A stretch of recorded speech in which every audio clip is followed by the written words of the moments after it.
Amados, nessa noite vou estar falando sobre uma personagem da Bíblia que eu tenho uma admiração tremenda.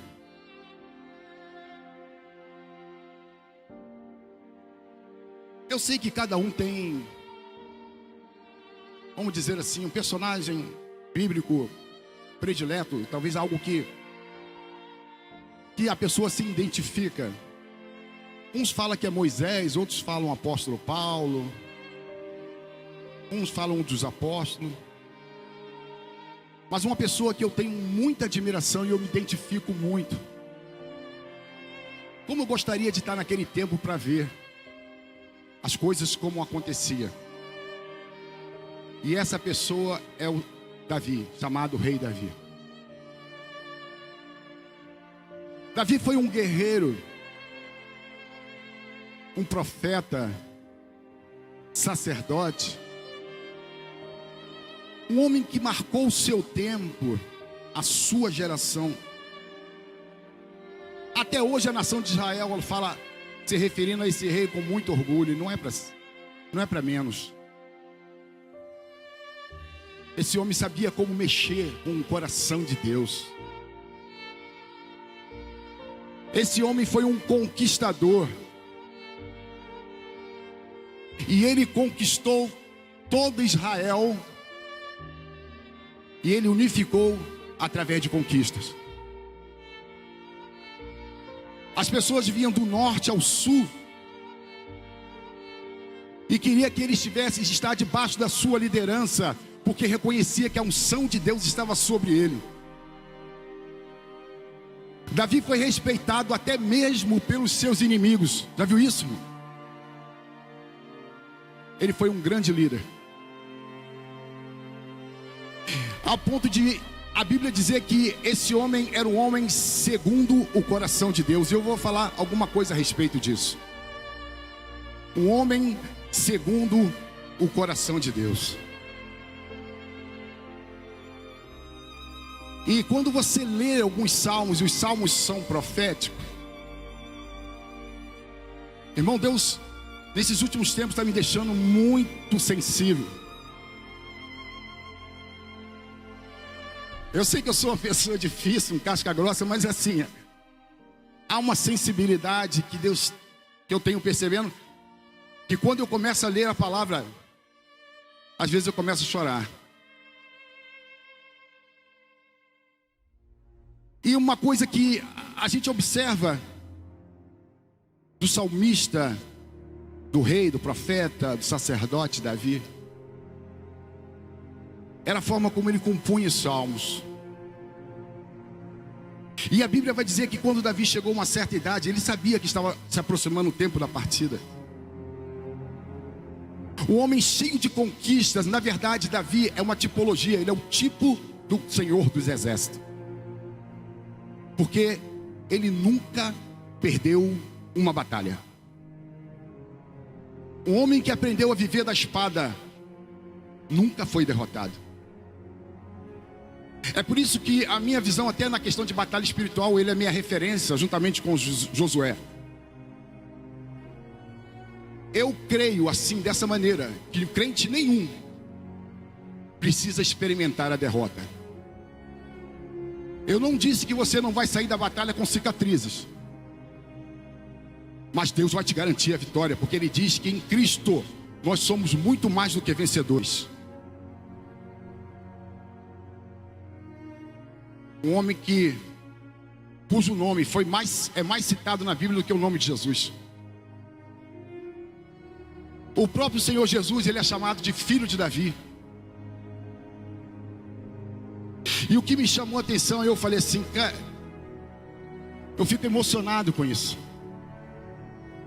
Quando o profeta Natan chega até Davi, e ele traz uma mensagem de Deus para ele. E ele fala para Davi, olha, o Senhor vai engrandecer o teu nome. A tua descendência não vai ser esquecida. Xalabacalabás. O reinado vai ser eternizado, e começa a falar sobre tudo aquilo que aconteceria na sua geração posterior. Irmão, a Bíblia diz que Davi vai para o tabernáculo. E ali ele faz uma oração a Deus. E eu fico impressionado com o homem que carrega um currículo de tantas conquistas, de tantas realizações, de tanta ousadia. E quando ele vai orar a Deus, ele fala com Deus da seguinte forma: Senhor, tu fala comigo como se eu e a minha família fosse alguém importante. Em outras palavras, Senhor, por que tu me trata dessa forma? Por que tu está me engrandecendo o meu nome? Porque quando eu olho para mim, eu não reconheço que eu não sou nada. Quando eu olho para mim, eu me pergunto por que a tua graça está sobre a minha vida. Isso é muito forte. Quando eu vi essas palavras, eu fico emocionado com isso. Porque por muito menos uma pessoa engrandece e esquece tantas coisas. Mas quando ele diz que a minha alma, ela anela pelo Deus vivo, assim como a corça suspira pelas águas. Assim, quando eu medito de dia e de noite na tua palavra, era um homem que buscava intimidade com Deus. E o reinado, tudo aquilo que Deus fez para ele era simplesmente consequência. Era um homem simples, um homem humilde, a ponto de se despir quando a arca da aliança se aproximou, quando ele começou a restaurar o culto. A arca, que já há muito tempo não estava no tabernáculo, quando ela retornou, a Bíblia diz que ele deu uma doideira. Ele falou: não, eu quero me juntar a esse povo, a ponto que eu quero ser como um deles. Aqui não existe maior nem menor. E aí ele dança. Por mais que ele seja recriminado, mas ele não se importou com isso. E por isso que quando eu olho a vida desse homem, ele é uma referência para mim. Eu louvo a Deus pelos homens do passado, pelos apóstolos, pelos profetas. Mas o que mais me chama a atenção é a liderança desse homem. Eu sei que muita gente fala: Davi pecou, adulterou, sei o que. Sim, irmão. A Bíblia mostra que todos os homens da Bíblia tinham deficiência de caráter, eram homens falhos. Mas graças a Deus por isso. Porque se houve esperança para ele, também há esperança para mim, há esperança para você. Amém? Muito bem, a Bíblia vai falar que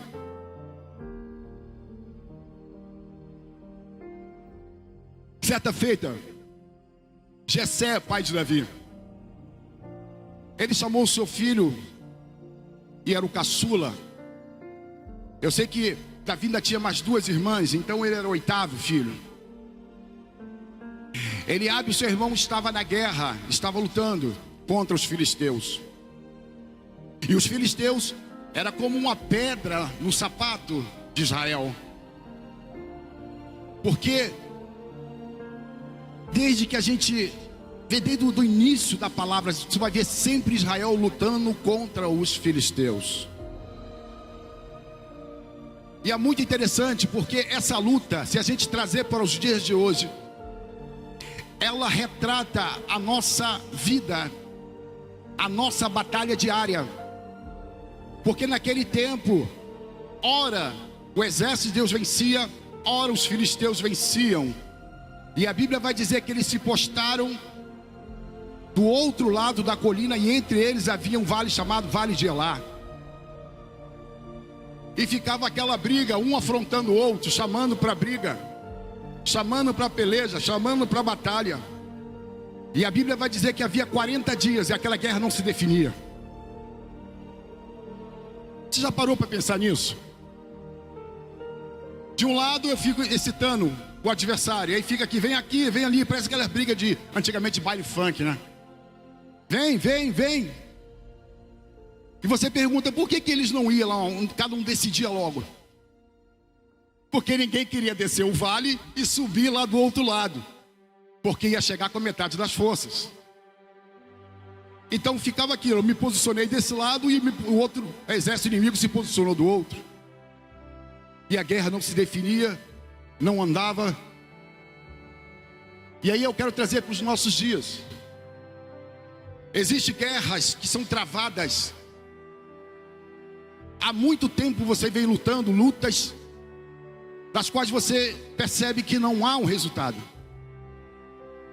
Quando uma coisa parece que vai dar certo, aí retorna a estagnação ao ponto de partida. Você percebe que existe uma resistência, e você nota que essa resistência é algo espiritual. É algo que precisa romper, algo que precisa ser vencido.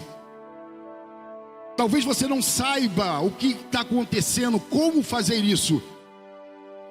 Mas por causa da questão do tempo, há muito tempo você percebe que existe uma resistência que precisa ser rompida. E você precisa avançar. Jessé manda Davi lá ver como é que estão os seus irmãos. E aí ele leva ali uma comida, leva um lanche. E Davi vai até os seus irmãos, mas ele dá a seguinte recomendação: olha, você vai pegar esses 10 pães e vai dar para os seus irmãos. Mas esses 10 queijos, você não vai dar para os seus irmãos. Você vai dar para o capitão, o comandante da tua unidade. Você vai se certificar de que os teus irmãos estão bem de saúde. E em outra versão fala: você vai me trazer o penhor. Você consegue perceber o que está acontecendo aqui? Você não precisa de uma exegese, de uma hermenêutica. Amados, quando eu prego, eu gosto de trazer para os nossos dias, porque a gente observa isso acontecendo o tempo todo. Existe uma guerra em andamento. Mas o pai dele manda que entregue aqueles queijos, não é para os filhos, mas é para o comandante. E ele fala: vê se os teus irmãos estão bem de saúde, ou seja, vê se os teus irmãos estão feridos. Em outras palavras, ele está o quê? Aliciando. Ele está fazendo um conchavo com o comandante, para que o comandante não coloque os seus filhos no fronte. Para que teus filhos não vão o quê? Diretamente para o campo de batalha. Se você garantir que meus filhos não vão para lá, você vai ter sempre o seu queijinho.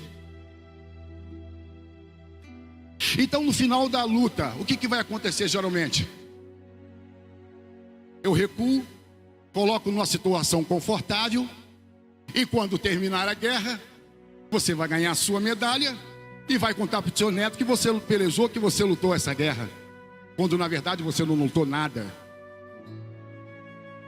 Agora, o que é interessante, queridos, é que a Bíblia vai dizer que quando Davi, ele vai entregar o pão aos seus irmãos, ele vai até o fronte, ele vai lá no lugar onde a guerra está se desenrolando, ou melhor, não se desenrolou, mas pelo menos o inimigo está ali, do outro lado. E aí ele ouve um homem chamado Golias, de Gade, um homem que durante 40 dias, já fazia 40 dias, ele vinha afrontando. E ele lança um desafio. E ele fala: olha, nós não precisamos lutar todo mundo. Tudo que você precisa é você ceder um homem daí para lutar comigo. E aí aquele que for vencido se torna servo. E aí imagina de manhã, aquele homem falando: vocês não têm um homem aí? Aí de tarde ele falava a mesma coisa: vocês não têm um homem aí? Aí vinha pela manhã, ele repetia assim 40 dias. Mas a Bíblia vai dizer que quando Davi, ele chega àquele fronte ali, nas linhas inimigas ali, que ele escuta isso. Aí a Bíblia diz que ele se incomoda. Davi, ele fica irado. Davi, quando escuta aquela afronta, ele não aceita. E ele pergunta: quem é esse incircunciso que ousa afrontar os exércitos do Deus vivo? Irmão, todo mundo estava com medo. Teoricamente seria Saul, por ser o mais alto, a aceitar o desafio. Todo mundo estava encolhido, todo mundo estava com medo. O homem é guerreiro desde a mocidade, entre quase 3 metros de altura, e tinha uma armadura intransponível, feita de bronze. Olhando humanamente falando, tu não encontra um ponto fraco. Ainda que fosse um guerreiro habilidoso, não saberia como vencer aquele homem. Mas a Bíblia vai dizer que aquele homem pede, Golias pede um homem.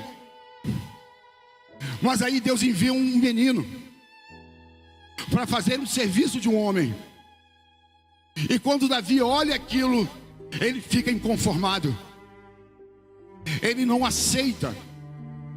E ele fala: eu vou lá para tirar a afronta do exército de Israel.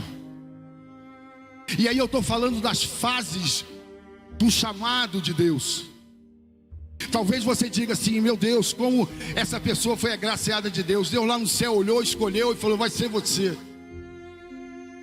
E eu quero te chamar a atenção para 4 fases. E a primeira fase, eu já te adianto que na vida de Davi, queridos, ou na minha vida, ou na tua vida, qualquer um que tem um chamado de Deus, eu creio que Deus tem um chamado na vida de cada um nessa noite. Você necessariamente vai ter que passar por isso. A primeira fase de Davi, até ele chegar naquele momento que praticamente ninguém conhecia. Quem é esse menino? Mas chegou o momento de Deus tirar ele do anonimato. Chegou o momento de Deus revelar. Mas isso não cai de paraquedas. Isso exige um treinamento, isso exige um tratamento. Isso exige, diz Davi, quando ele estava lá atrás das malhadas, e os olhos de Deus estavam vendo ele, e ali ele estava sendo tratado. Quando ninguém conhecia ele, Deus estava trabalhando na vida dele, os olhos de Deus estavam vendo ele.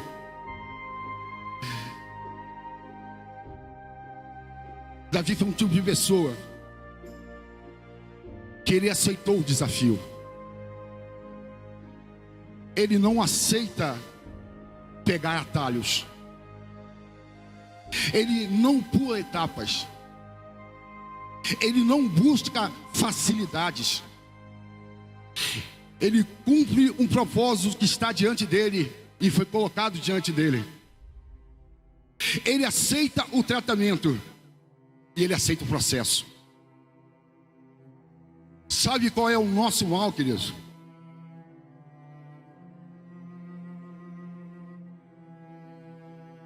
Que vivemos uma geração que sempre está buscando algum meio, algumas facilidades. E Deus, ele não trabalha dessa forma. Como é que Deus trabalha? Deus trabalha através do processo, te preparando para te colocar na posição que Ele quer. Chegou o momento de desafiar o gigante. Mas quem é esse menino que ousa a desafiar o gigante de Gade? Foi o mesmo que, segundo a palavra, a Bíblia diz que ele lutou contra um urso, e ele lutou contra um leão, e aí Deus está preparando ele agora para lutar contra Golias. Lá onde ele estava atrás das malhadas, ele não era visto, mas também ele esperava uma manifestação de Deus. Queridos, eu quero chamar a atenção para a questão do senso, do nível de responsabilidade. Às vezes a gente vê pessoas pulando etapa e quebrando a cara. Eu vejo às vezes a pessoa acelerando um processo e lá na frente se arrebentando. Às vezes a pessoa não espera, por exemplo, na vida, né, num casamento, não espera uma direção. E a pessoa se lança num casamento e lá na frente ela vai se dar mal e vai dizer: eu não deveria ter feito isso, eu deveria ter esperado. Tu vê pessoas, como eu posso dizer, que elas são amantes do culto, mas são inimigas do reino. Pessoas que se colocam em cima do muro. Pessoas que questionam: pastor, por que eu não fui consagrado ainda? Eles não entendem que ainda não é o tempo. Pessoas que saem da igreja porque talvez o pastor não consagrou. E aí ele vai para uma outra igreja, porque ele acha que é através da consagração que Deus vai reafirmar o seu ministério. Davi não fugiu, ele não pulou etapas. A Bíblia vai dizer que quando um leão, ele foi agarrou uma ovelha, a Bíblia vai dizer que Davi veio após a esse leão, feriu esse leão, matou esse leão e tirou a ovelha. E sabe o que eu entendo disso? É que se talvez eu e você estivéssemos lá, com certeza, nenhum de nós ia arriscar a própria vida contra um leão ou contra um urso para salvar uma ovelha. Mas o senso de responsabilidade dele era tremenda.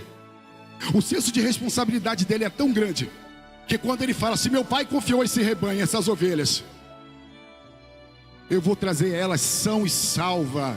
Da mesma forma que eu levei, eu também vou trazer. E aí você vai falar: por que Davi era um homem segundo o coração de Deus?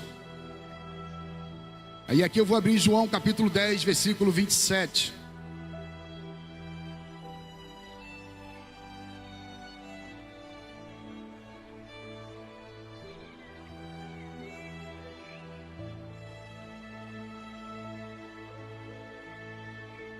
Em João capítulo 10, versículo 27.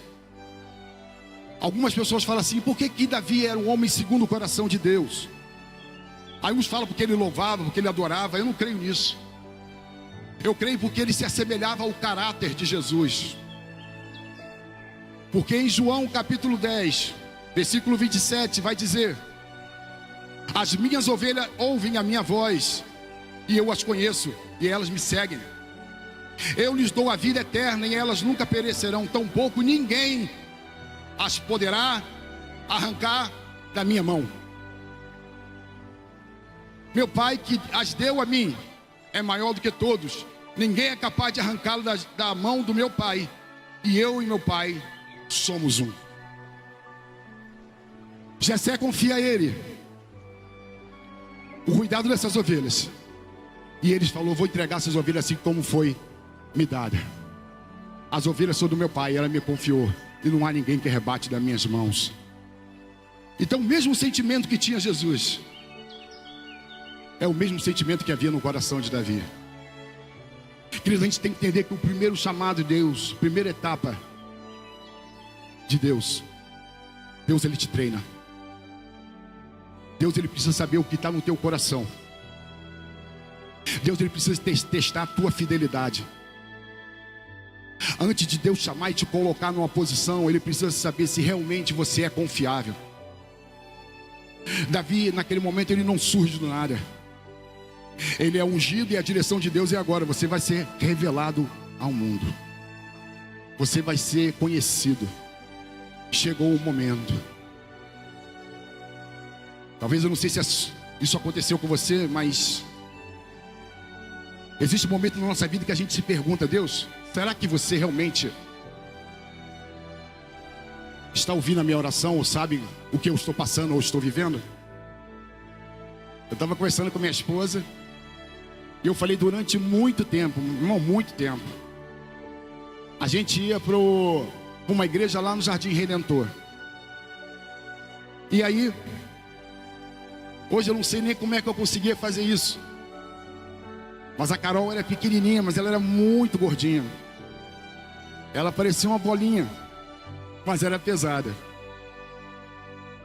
E aí eu colocava ela sobre os meus ombros, porque a distância era grande, assim, andando.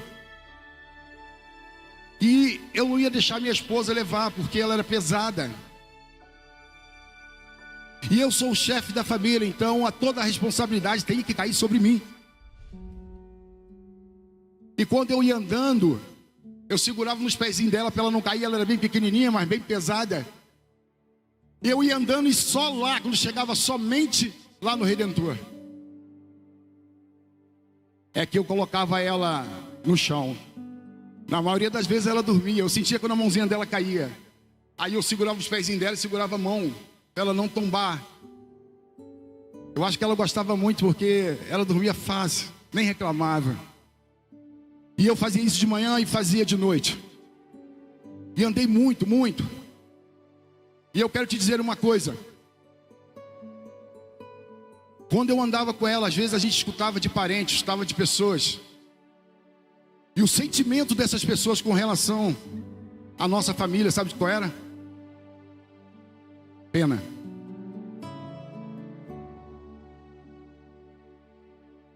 Às vezes, as pessoas que estão ao teu redor, ela não entende.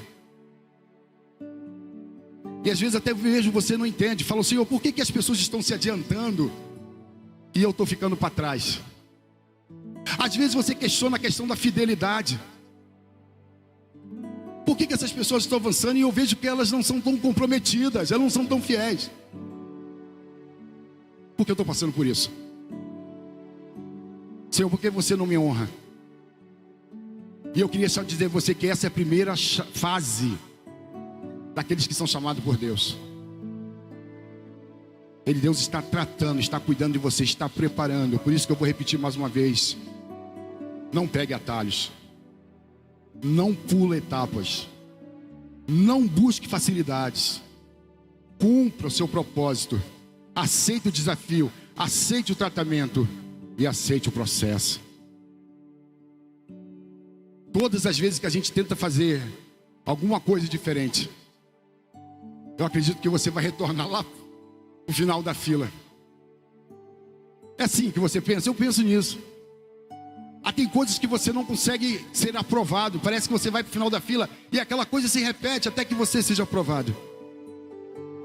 Deus está fazendo isso na tua vida, na minha vida, porque Ele tem um propósito. E se você for capaz de ver lá na frente, depois que você vê lá na frente como viu Davi, quem sou eu para que você glorifique o meu nome? Você vai dizer assim, Deus, valeu a pena. Hoje eu tenho carro. Pode não ser dos melhores, mas pelo menos eu não ando a pé. Mas todas as vezes que eu uso meu carro, isso vem meu pensamento. E tomara que venha para sempre. Senhor, muito obrigado, porque eu andei muito a pé. Mas hoje eu ando de carro.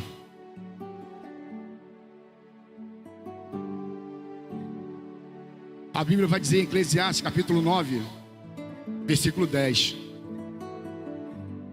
Sendo assim, tudo que vier à mão para realizar, faze-o com o melhor das tuas forças. Porquanto para o Sheol e a sepultura, para onde vais, não há atividade, trabalho, reflexão, planos, conhecimentos, saber, nem nada. Às vezes a pessoa não entende a forma de Deus agir. E às vezes fala assim, eu não sou bobo. Não está fazendo, eu também não vou fazer. Às vezes a pessoa vem para um culto desse, eu quero sentir, eu quero pular, porque culto é gostoso. Agora reino é complicado. Porque reino tem choro, tem compromisso, tem isso aqui, ó, que tem que despender, tem energia. Então tem pessoas que são amantes de culto, mas inimigo do reino. Tem gente que quer pular a etapa, quer o bônus, mas não quer o ônus. Finjo que estou na guerra, mas estou fingindo. Aí o que acontece? Eu tiro e recuo meus irmãos, mas Davi está o quê? Avançando para a peleja, para a guerra, para a conquista.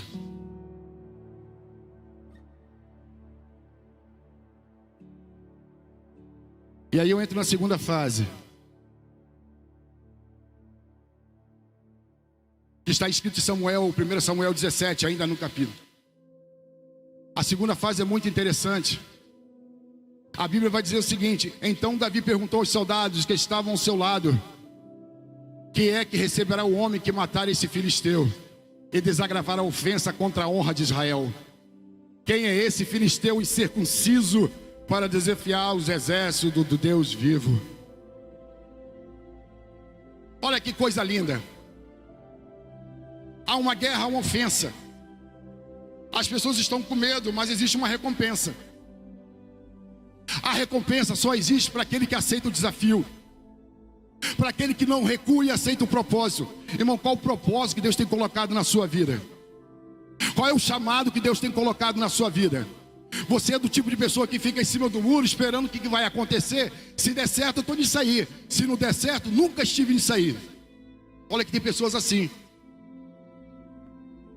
Vamos fazer o seguinte, não, olha só, não tenho tempo, isso e aquilo.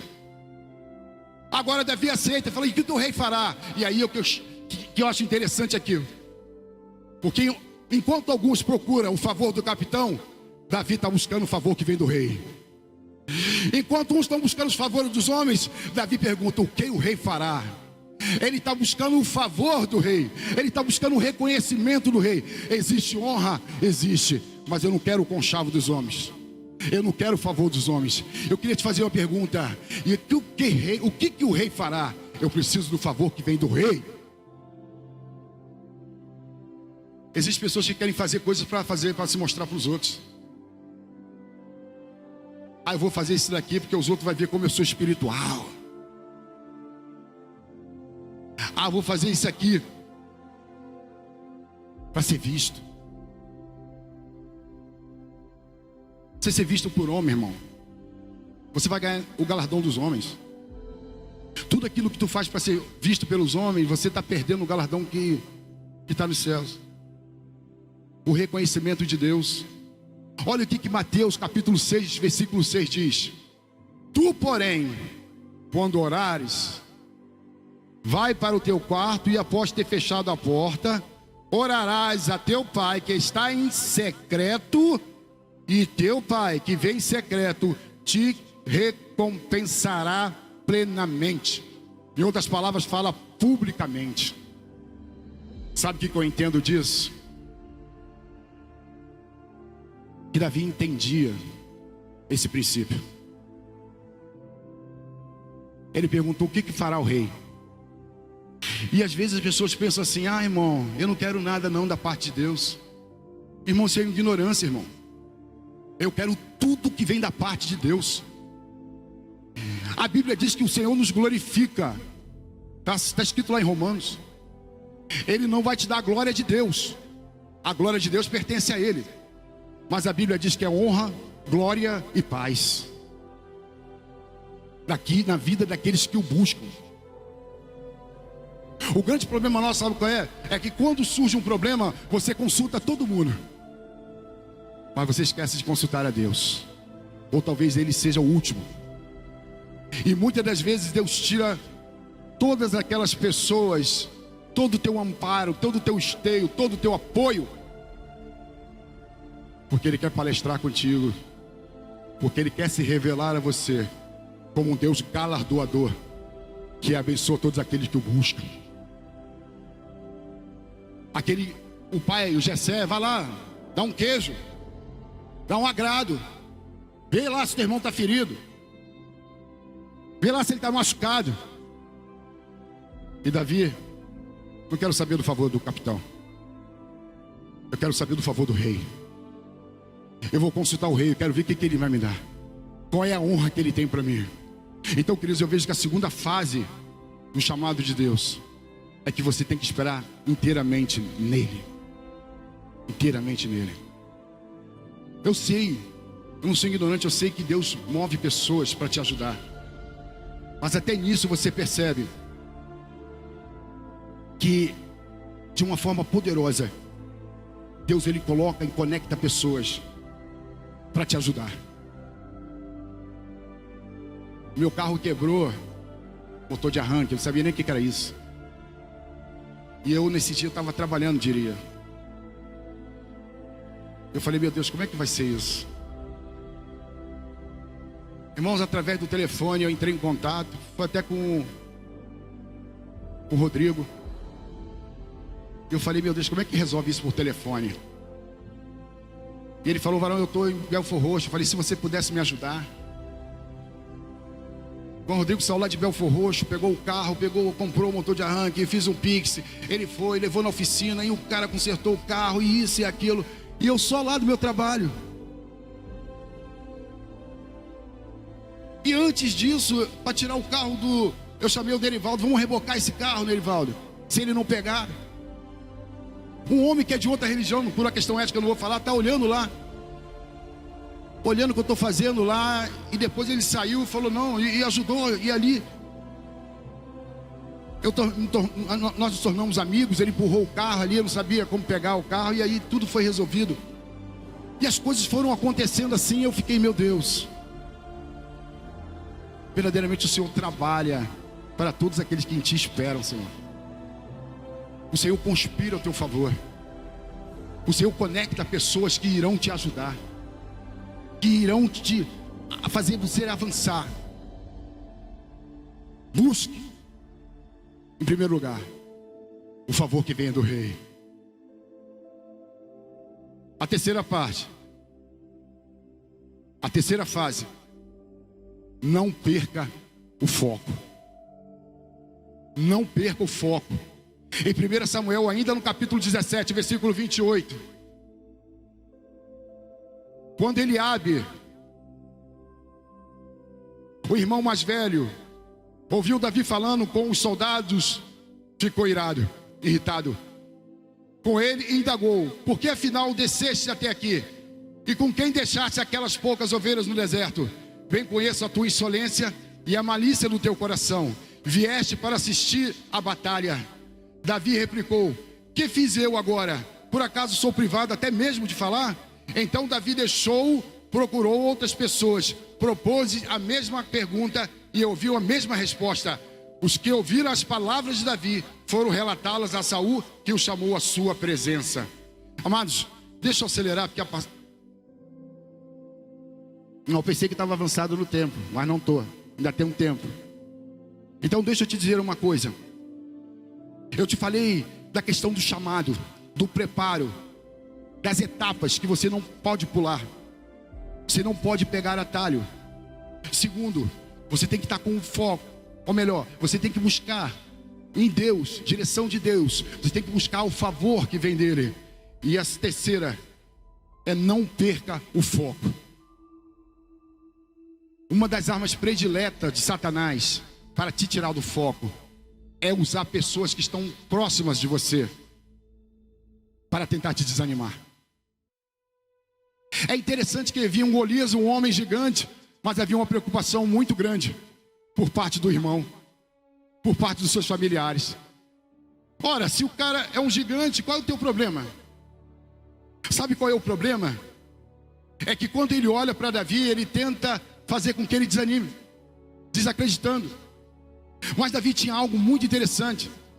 A unção estava sobre a vida dele, e ele sabia quem ele era em Deus.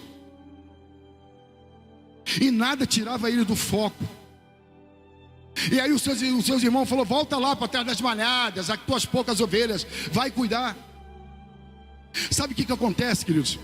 É que existem muitas pessoas que estão preocupadas comigo, contigo, porque quando elas olham, ela vê Deus na tua vida e o potencial que Deus tem em você. Elas reconhecem o chamado e a unção na tua vida e se incomoda. Já viu aquela história: se minha estrela não brilha, então eu me incomodo com a sua? Ele está preocupado com Davi. De alguma maneira ele percebe que ele não é comum, ele é diferente. Irmão, todos aqueles que são ungidos, eles não são normais, eles são diferentes. E aí ele tenta desanimar, tenta fazer com que o seu irmão desista. Mas o que é interessante é que Davi ouve aquilo e não dá atenção, e volta a perguntar: o que fará o rei? Então nessa noite você precisa manter o foco. Ainda que a luta esteja travada, ainda que exista um desafio, ainda que as coisas estejam difíceis, ainda que você não encontre uma luz no fim do túnel, uma solução, eu queria te dizer uma coisa: não perca o foco. Se mantenha nessa direção. Olha o que a Bíblia vai dizer em Mateus 10, 34. Não penseis que vim trazer paz à terra. Não vim trazer paz, mas a espada. Pois eu vim para ser motivo de discórdia entre o homem e seu pai, entre a filha e sua mãe, entre a nora e sua sogra. Assim, os inimigos do homem serão os da sua própria família. Você, eu te conheço, eu sei a tua história, eu conheço o teu passado. Você vai me dizer para mim o quê? Que é santo? E muitas pessoas que estão próximas de você são essas pessoas que nos ferem, nos magoam. Às vezes as pessoas até se deixam ser usadas, Queridos, eu não estou dizendo que é uma regra, mas Satanás vai usar o que está próximo de você, porque os que estão lá fora não vai surtir nenhum efeito, mas ele vai usar as pessoas que estão bem próximas de você para te desanimar. Então nessa noite está dizendo, não perca o foco. E aí eu finalizo uma coisa chamada reconhecimento.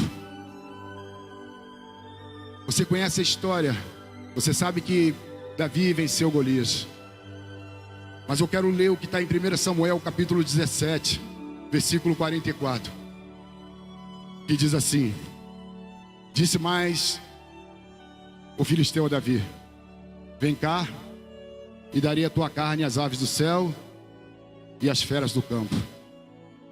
Ah, irmão, que revelação nesse texto.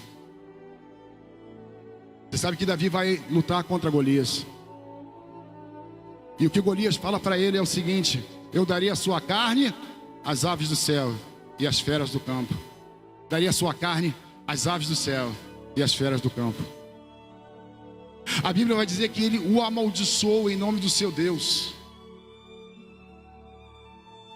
Agora eu te pergunto uma coisa: uma criança, e o mundo espiritual está em agitação, por que ele precisa usar ainda de uma maldição para vencer essa guerra? Por que ele evoca o seu Deus, amaldiçoando Davi, lançando sobre ele um decreto? O decreto é que eu darei o teu corpo às aves do céu e às feras do campo. Aí Davi escuta aquilo, um decreto sendo lançado lá do inferno. E há muitas pessoas que vivem debaixo de sentenças, querido. Há muitas pessoas que vivem debaixo de sentenças proferidas até mesmo lá, quando eram crianças, até mesmo dentro do ventre. E muitas das vezes é pelos seus próprios pais. Pessoas que dizendo que você não vai conseguir, que você não vai ser nada, você não vai ser ninguém.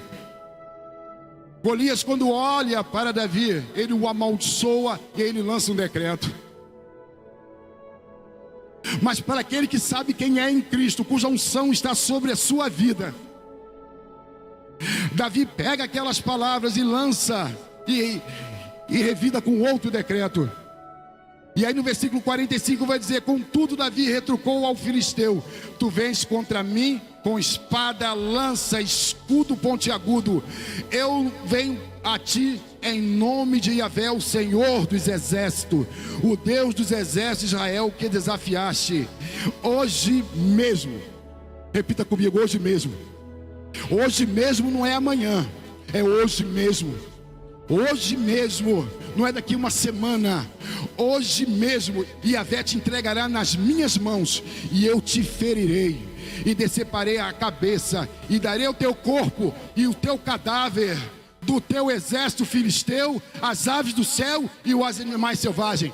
Você diz que vai me matar, eu não só vou te matar, como eu vou matar todo o teu exército. Vou entregar as aves do céu e as feras do campo. Você lançou esse decreto, eu anulo esse decreto, porque toda arma forjada não vai prevalecer. E agora eu lanço um decreto, e é validado pelo Deus de Israel: vou te matar com a tua própria espada. Davi trouxe a funda, trouxe as pedras, mas ele diz: vou te arrancar a cabeça, e eu vou matar você, e ainda vou matar o teu exército. E aí o que ele diz? Toda a terra saberá que há Deus em Israel, e toda essa multidão aqui reunida conhecerá que não é pela espada nem pela lança que Yahvé concede a vitória, porque Yahvé é o Senhor das batalhas, e Ele vos entregará nas nossas mãos. Você sabe o que fez Davi vencer essa batalha? Não foi a funda, não foi a pedra, foi a confissão, a palavra. A Bíblia diz que se com tua boca você confessares, no teu coração você crê que se fará o que diz, assim acontecerá. O que fez Davi vencer a guerra foi o decreto, a palavra liberada. Nessa noite eu não sei como é que está a tua vida, não sei o que você está passando, não sei as guerras que você está vivendo. Talvez um conflito familiar, Talvez se pergunte, Senhor, como é que vai ser? Como é que eu consigo isso? Talvez na tua família Deus está só esperando um que venha romper. Um que está inconformado. Deus gosta dos inconformados. Deus gosta daquelas pessoas que não aceitam. Daquelas pessoas que já se renderam.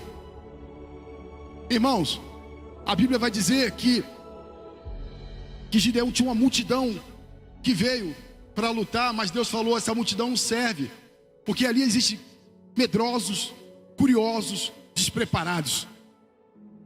E a Bíblia vai dizer que Deus falou, eu só quero aqueles preparados. E aí foram só apenas 300 homens, lutando contra mais de 32 mil homens.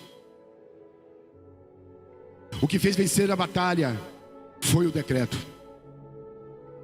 E nessa noite, querido, que você entenda que Deus, Ele quer usar a tua boca. Ele quer que você profetize. Ele quer que você não aceite essa situação que você está vivendo. Deus, Ele espera que você rompa. Ainda que a luta esteja travada, ainda que o desafio esteja, quase impossível de vencer. A Bíblia vai dizer que quando Davi lança aquela pedra acerta exatamente no lugar aonde não estava protegido. Já viu, percebeu isso que interessante? Todo o seu corpo protegido, mas havia uma área vulnerável. E quando Davi lança aquela pedra, e a pedra vem com tanta violência, com tanta velocidade, a física chama isso de energia cinética, a energia do movimento. A pedra, ela foi lançada como o disparo de uma arma, de um revólver. Porque a pedra, ela não bateu e caiu. A pedra afundou. Afundou uma estrutura óssea de um homem gigante. O que eu entendo é que o Senhor pelejou por ele, o Senhor o ajudou. Porque quando ele lançou aquela pedra, ela saiu como o disparo de uma arma e matou aquele gigante. E Davi decepou a cabeça conforme ele havia dito, conforme a palavra que foi liberada. Você recebe essa palavra, querido, nessa noite. Eu queria chamar aqui o Ministério de Louvor. Eu queria estar orando pela sua vida. Assim como Davi disse que ainda hoje não é amanhã. Eu não sei por que você está passando, não sei quais são as suas necessidades, eu não sei qual é o milagre.